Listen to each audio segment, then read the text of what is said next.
मुंबईसह उपनगरांमध्ये मुसळधार पाऊस बरसतोय। ठाणे असेल, नवी मुंबई असेल, इकडे रात्रीपासून तुफान बॅटिंग पावसाने केलेली आहे। अनेक ठिकाणी तर पाणी साचायला सुरुवात झाली आहे। सोबतच मुंबईची जीवनवाहिनी असलेली लोकल आणि मेट्रो सेवा सुद्धा आणि रस्ते वाहतूक सेवा सुद्धा सुरळीत आहे।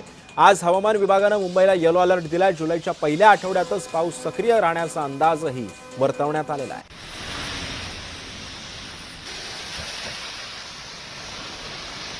आणि या सगळ्या संदर्भामध्ये राज्यभरातील पावसाचे अपडेट्स घेण्यासाठी माझे काही सहकारी आपल्यासोबत माहिती देण्यासाठी जोडले गेलेले आहेत। मुंबईहून भाग्यश्री प्रधान, गोंदियामधून राकेश रामटेके आणि बुलढाण्याहून प्रफुल्ल खंदारे आपल्यासोबत आहेत। मी सर्वप्रथम जाणार आहे मुंबईतल्या पावसाचे अपडेट्स घेण्यासाठी भाग्यश्रीकडे येतोय। भाग्यश्री, आपण बघतोय की सध्या मध्यरात्रीपासूनच मुंबईमध्ये पावसानं धुवाधार बॅटिंग करायला सुरुवात केली आहे। काही सखल भागांमध्ये पाणी साचायला सुरुवात झाली आहे। मुंबईमधली काय परिस्थिती आहे सध्या?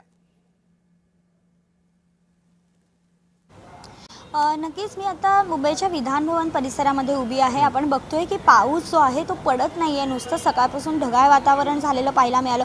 मात्र जे पूर्व उपनगर आहेत, पश्चिम उपनगर आहेत, तिथे पाऊस पडताना पाहायला मिळतोय।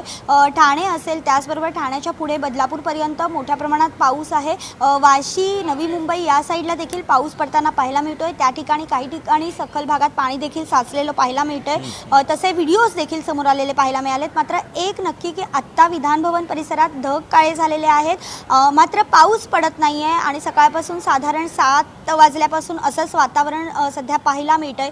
येलो अलर्ट जो आहे तो हवामान खात्याने दिलेला आहे आणि जुलै महिन्यात दमदार पाऊस पडेल असं देखील हवामान खात्याचं म्हणणं होतं। त्यामुळे या एल निनोचा परिणाम जुलै महिन्यात पण दिसणार का, की दमदार पाऊस खरंच हवामान खातं म्हणतंय त्याप्रमाणे पडणार, हे बघणं सध्या सिद्धेश महत्त्वाचं ठरणार आहे। नक्कीच भाग्यश्री, तू सोबतच राहा।